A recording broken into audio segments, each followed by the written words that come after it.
seus discípulos o seguinte: passemos para o outro lado, para a outra banda. Falou para todo mundo entrar no barco e ele também entrou. Mas Jesus estava cansado. Porque a maior parte, o maior peso que carregava era peso de mandar o demônio embora, peso de liberar a cura, peso de responder perguntas capciosas, tentando pegar ele em algum erro. Era um peso muito grande. Ele tinha que estar em constante vigilância. E muitas das vezes, os obreiros, que eram os discípulos, às vezes em muitos se pegavam nos terços. Ele tinha que, às vezes, corrigir os discípulos para ficarem mais atentos. Fora a multidão que espremia, a multidão que queria tocar nele, a multidão que queria estar perto dele, a multidão que queria, pelo menos, presenciar o milagre ou ser o milagre. E Jesus está cansado. E agora tem que passar para o outro lado. Já é a noite. Ele entra no barco. Ele pega uma almofada, algo para encostar sua cabeça e deita na polpa do barco. Era um barco a remo, barco do pescador. Barco que não tinha vela, era no remo, era no braço para chegar do outro lado. Estavam ali os discípulos, Jesus na polpa, estão remando. Jesus pega no sono. E eu estou falando agora de discípulos que acompanharam Jesus, estavam acompanhando Jesus, presenciaram vários milagres, o poder de Deus através da vida de Jesus Cristo. Jesus deu uma ordem: passemos para o outro lado. É a ordem, pronto. A palavra de Deus, ela não volta atrás. É sim, sim, não, não. Quem foi? Jesus dormiu. E levanta no meio do mar uma grande tempestade, ventos fortes, o mar ficou bravio a ponto de a água entrar dentro do barco. Os discípulos começaram a lutar contra as ondas. Acredito eu, se remando, se revezando, tentando chegar do outro lado, mas a onda era o contrário. Eles estavam numa remada e avançava 1 metro, e 1 metro, e a onda jogava 2 metros para trás. E parecia que não saíam do lugar. E era uma luta constante. Então era um caos, era um desespero. E eles estavam falando também de homens experimentados que passaram a madrugada em alto mar pescando, porque eram os pescadores profissionais. Já faziam isso anos e anos. E o que acontece? Eles temeram, ficaram com medo. Com certeza todos sabiam nadar, ou quase todos. Já tinham enfrentado mares de bravio, porque sai de madrugada para pescar e tudo pode acontecer em alto mar. Viam tempestade, viam tudo, e eles enfrentaram muitas das vezes isso. Estavam ali enfrentando novamente. Só que havia uma grande diferença agora, tem um peso espiritual. Eles precisavam passar por uma outra banda, porque lá tinha que continuar a obra de Jesus, o ministério de Jesus. E eles estão ali, remando, lutando. Só que chega uma hora, na vida eles estão no tempo que eles ficaram lutando, que eles ficaram guerreando contra o mar. Chega uma hora que eles temem ao ponto de ir lá acordar Jesus. Eles acordam mesmo. E acordam falando da seguinte forma: não te importa que pereçamos. Que a impressão que dá é que Jesus não estava nem aí para a vida dele. Que eles iam sucumbir, que eles iam afogar, que eles iam naufragar.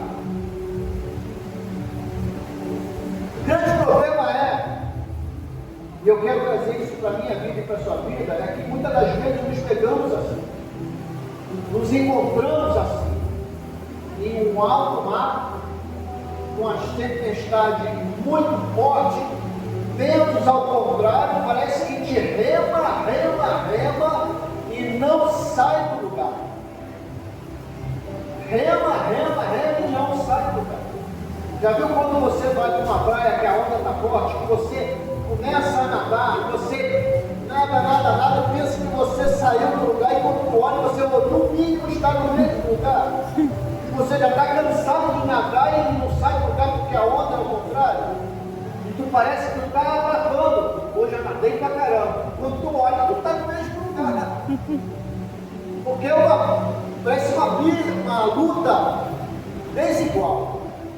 É o mar, é a natureza, é a força da natureza. Você está lutando contra isso, pela sua vida.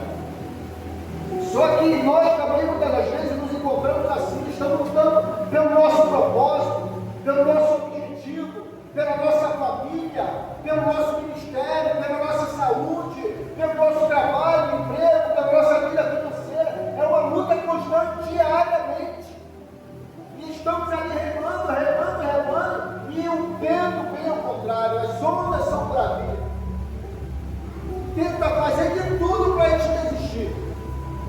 Aí você vê, sabe o que dá a impressão? Que você vê um irmão, parente, vizinho, chegando do outro lado, sequinho, feliz da vida, enfrentou às vezes o mesmo mar, mas chegou lá do outro lado. Uma grande lancha, um motor constante, chegou lá e você está ali no barquinho a remo e não sai do lugar e fala, mas Senhor, porque eu tenho sido fiel, eu tenho sido constante, eu tenho sido frequente, e por que o meu barco não avança?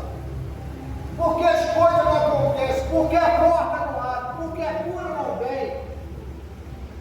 Porque é uma luta constante. Que desigualdade é essa, Senhor, na minha vida? O ímpio prospera, não é assim? Asaf fez isso, fez essa oração. O ímpio prospera, o ímpio avança, os meus inimigos me cercam, e o Senhor não faz nada. É assim que eles questionam. Esse é o grande erro nosso. Esse é o nosso grande erro. O primeiro grande erro do discípulo nesse momento ali é que eles estavam com Jesus no barco. Existia uma determinação, ir para o outro lado, chegar do outro lado. Essa era a determinação. Se Deus deu a ordem, chegariam de qualquer forma, molhado, seco, encharcado, mas chegariam, porque existia uma ordem do Senhor. E ele estava com Jesus no barco. Onde Jesus está, filho, se o barco tiver que flutuar, ele vai flutuar sobre as águas, mas ele não vai afundar. O grande problema é que o foco dos discípulos não estava no barco, não estava no outro lado, nem estava em Jesus ali presente. O foco dos discípulos estava na onda forte e no vento forte. Era o foco deles. Eles estavam só olhando para isso, para a circunstância adversa, para a circunstância ao contrário. E nós fazemos a mesma coisa. Quando o negócio aperta, o nosso barco não avança, as coisas não acontecem, nós olhamos para a circunstância e não para a promessa. Não do Senhor, não do Deus que nós professamos, não do Deus que nós adoramos, não para a nossa vida com Deus, mas olhamos para a circunstância que está nos assolando, pelos vales que atravessamos, pelos desertos que caminhamos, pela palavra que vem ao contrário. Sabe aquela palavra que vem lá? Você está aí remando no copo do mundo e não muda nada. A gente olha por essa palavra também. Palavra que vem para te infernizar, palavra que vem para te desanimar. Quando estivermos focados nisso, nós perecemos. Nós desanimamos. Nós desacreditamos e esquecemos da promessa. Esquecemos da ordem que foi liberada. A ordem é: passemos para o outro lado, mas o foco na tempestade faz com que o que foi liberado como palavra caia no esquecimento. Permitimos o medo o ódio, o desespero influenciar a nossa mente e o coração. E quando influencia o nosso coração e a nossa mente, vemos coisas que não são reais. Lembra lá da outra passagem, não de Jesus no mar, mas Jesus andando sobre as águas? Eles estavam lutando também contra as ondas, contra o mar bravio. Eles estavam com tanto medo de morrer afogado. O foco deles estava justamente na onda, no vento, na circunstância que Jesus não está no mar, que a ordem era para passar do outro lado. Eles estavam tão focados nisso, que quando Jesus vem andando sobre as águas, eles não enxergam Jesus, enxergam o medo que é mostrar. Porque é isso que o medo faz.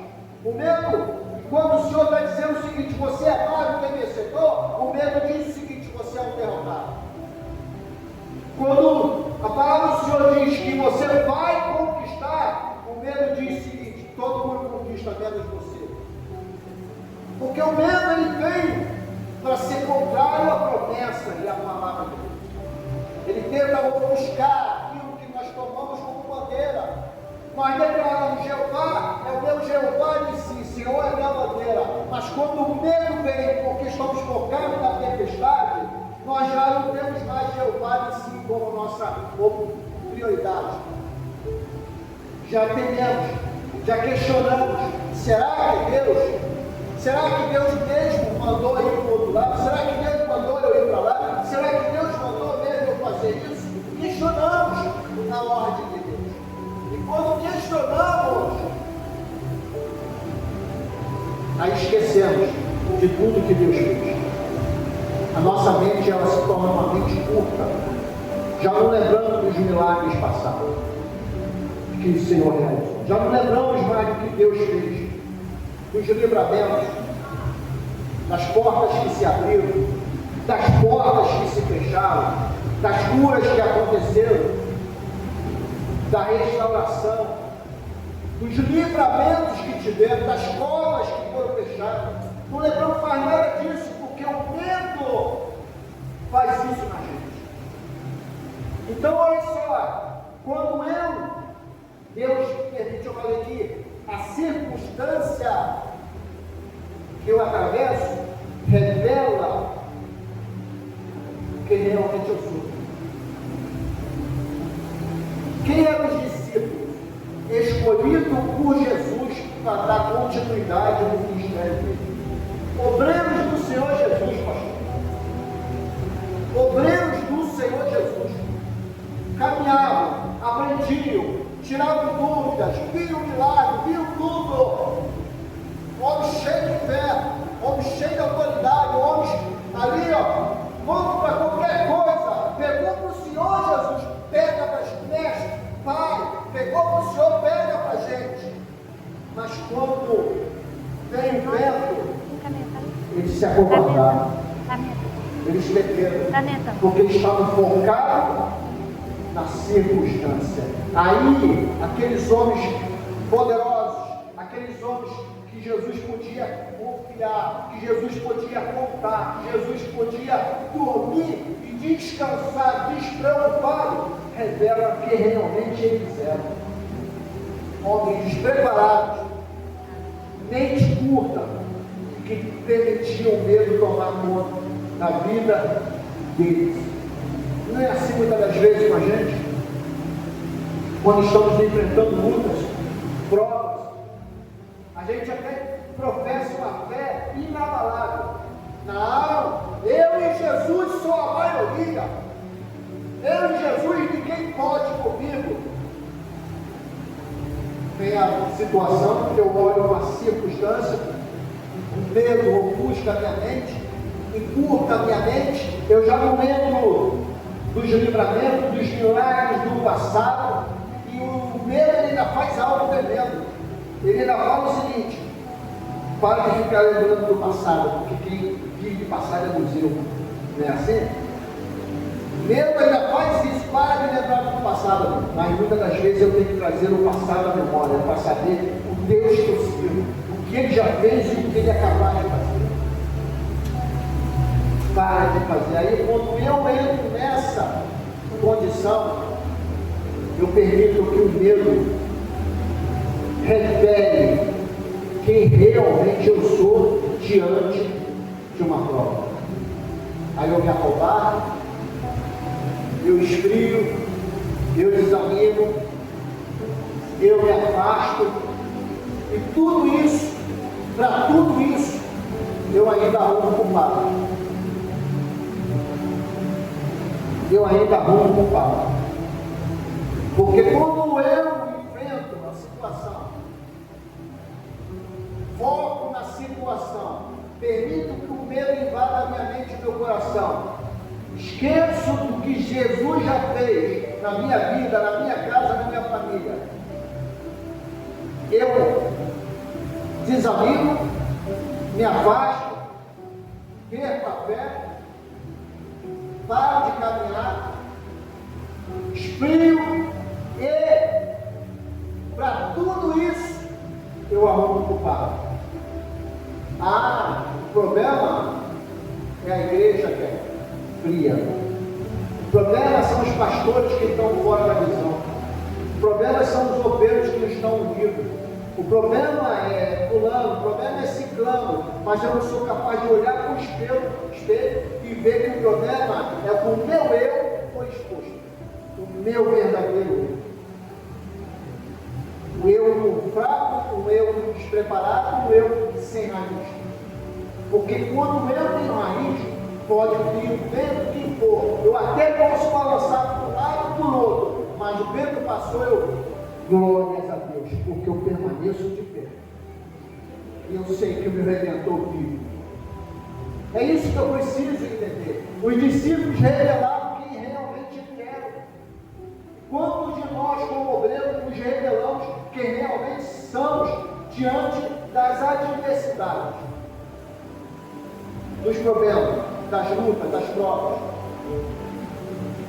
Quando eles acordam o Senhor para mestre, não importa que pereçamos,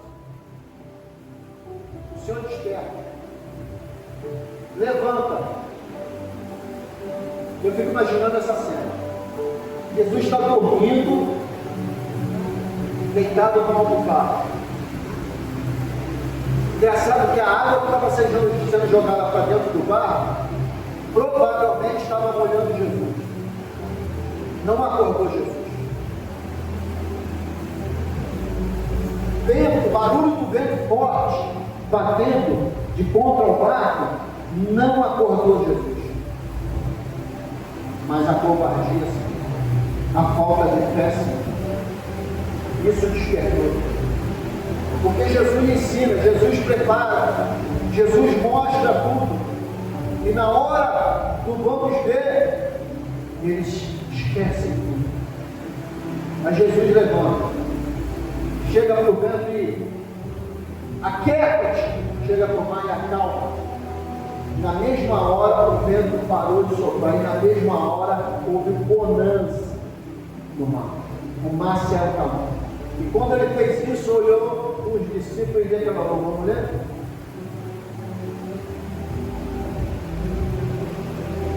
Despertando, repreendeu o vento e disse ao mar: cala-te, aquieta-te. E o vento se aquietou e houve grande bonança. E disse: por que sois tão tímido? Ainda não tendes fé? Eles demonstraram homens de muita fé diante de Jesus, diante do povo que espremia Jesus. Se sentiam os caras escolhidos a dedo para serem obreiro do Senhor. Mas diante da adversidade, a fé deles era minúscula. Ainda não tendes fé? Por que sois tão tímidos? O que o Senhor está dizendo? Eu não tenho autoridade a vocês? Dá ordens para o vento, para que o mar se acalme. Por que sois tão tímidos? E é assim que nós fazemos. É assim que nós agimos. Às vezes o Senhor te coloca no vale de ossos secos. Nos faz andar pelo vale de ossos secos. E fala o seguinte: está vendo esse vale de ossos secos?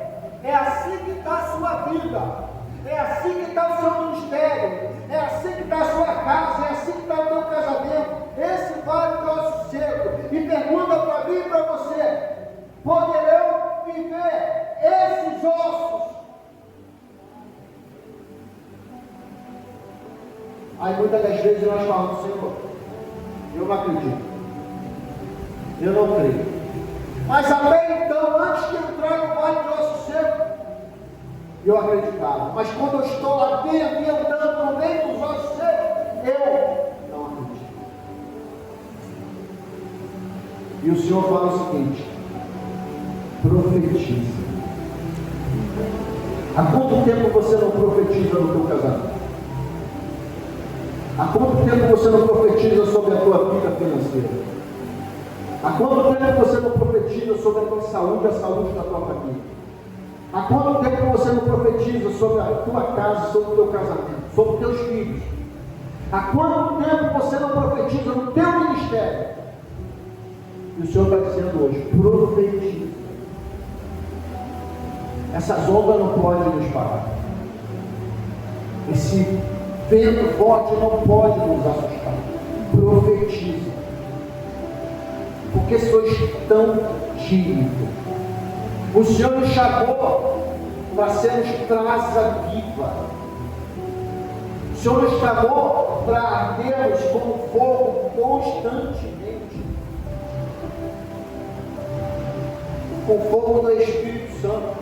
E muitas das vezes nos permitimos que palavras ou circunstâncias venham nos apagar, tirar o fogo de Deus da nossa vida.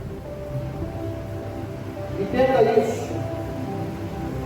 Os discípulos foram escolhidos, foram preparados, foram levantados para serem brasa viva no altar do Senhor. Exemplo de homem e fogo do Espírito Santo. Mas em meio a uma tempestade, eles estavam se permitindo se apagar. E nós também, muitas das vezes, nos pegamos assim. Em meio à tempestade, nos permitimos a ser apagados.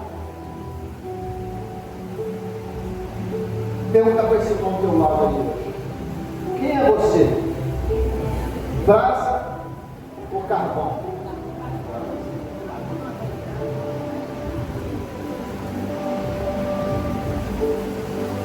Porque o alvo do inimigo, o alvo da circunstância, é nos transformar em carvão.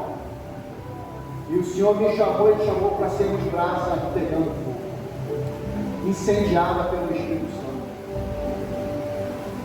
Olha para mim, Levítico, capítulo 6, versículo 13.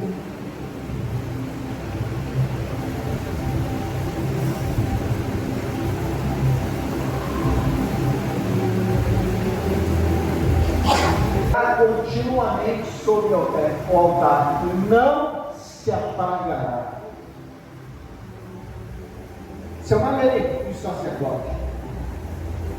Em Levítico, é o livro da lei, a lei dos sacerdotes.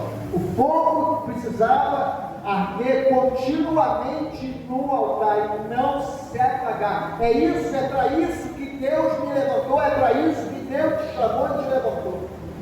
Para ser brasa viva no altar dele e arder constantemente. Mas não pode permitir que um vento contrário, um mar bravio, venha te apagar. Porque é óbvio dele. É tirar você do foco, é tirar você do objetivo, é tirar você da meta. É o alvo dele. É te afastar da presença do Senhor, é te afastar da igreja, é afastar do convívio dos irmãos. É o alvo do inimigo.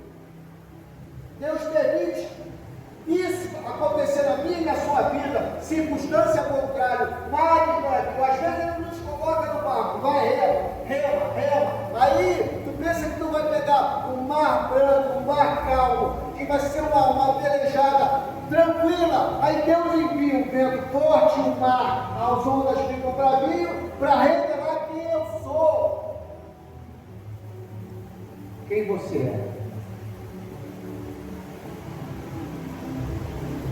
Há todo tempo nós dizemos para o Senhor o seguinte: Senhor, pode contar comigo.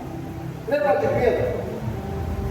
Quando Jesus falou, não, que você entregue, você crucificado, você morto, não, se necessário for, eu morrerei contigo, ó. Se achava pronto, se achava preparado, cheio de fé. Jesus olha para ele: Pedro, antes que o galo cante, tu me negarás 3 vezes. Jesus sabia quem era Pedro. Ainda estava em construção. Nós ainda estamos em construção. Só precisamos permitir que Deus nos construa, termine a obra que começou na nossa vida. A obra que Ele começou na nossa vida é boa e perfeita. Só precisamos permitir isso. Mas como que Ele vai terminar a obra da nossa vida se nós sairmos da posição? Não estamos como Ele gostaria de estar. E Pedro falou: não, Senhor, pode qualquer um, menos eu. O galo cantou 3 vezes. A Bíblia diz que Jesus, na mesma hora, olha para fora e olha para os olhos de Pedro. E Pedro abaixou a cabeça e saiu chorando. Porque ele ali entendeu que a circunstância abalou a sua fé e trouxe o medo. O medo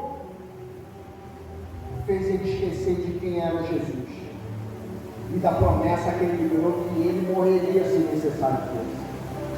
E o medo fez o quê? Ele negar Jesus. O inimigo sabe como trabalha na minha e na sua vida. Quem tem propósito aqui? Em meio, todo propósito, em meio ao propósito, existe um processo. E é no processo que o inimigo trabalha na nossa vida. É no processo que aparece o vale. É no processo que aparece o deserto.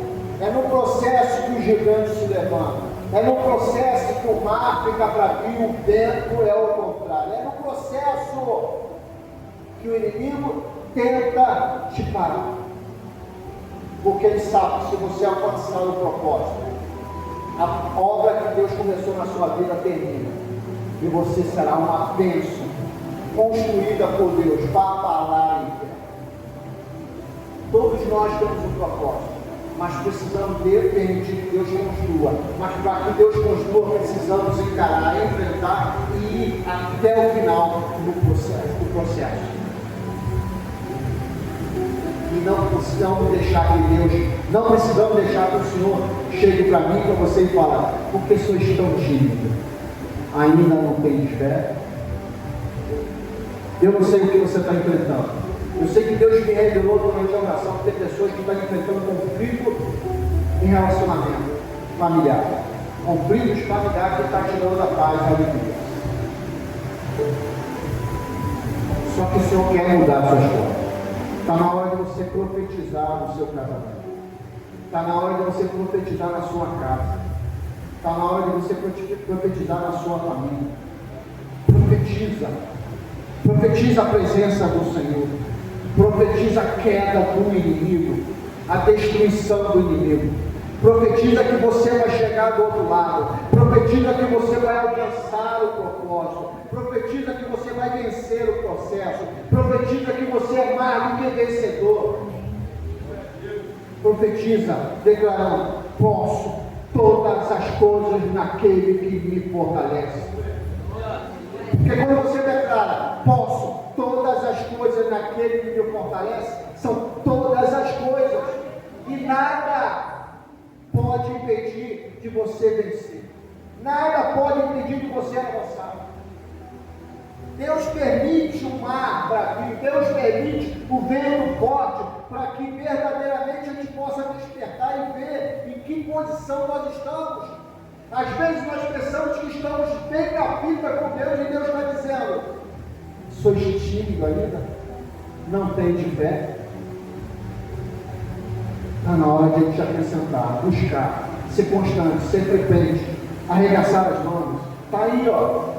Vamos ter ação social aqui. Se envolva na ação social. Venha fazer a vontade de Deus. Você pode ajudar de 1000 numa forte, de 1000 maneira nessa ação social. Está aí o evangelismo no dia 6/6, não é isso? Você pode ser um instrumento na mão de Deus. Às vezes, parte do teu processo está em deixar Deus te usar para falar do amor dele. E nós estamos fugindo do processo.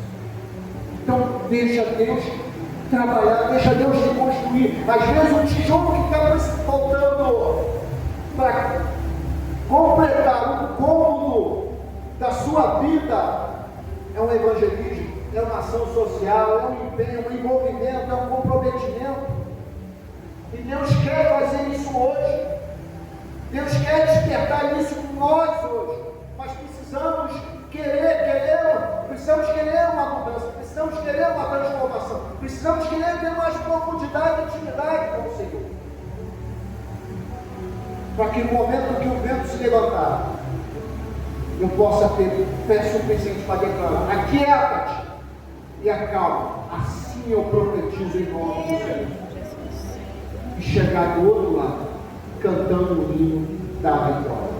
Então que você possa meditar sobre isso. Deus te trouxe hoje aqui para esse propósito. Feche teus olhos.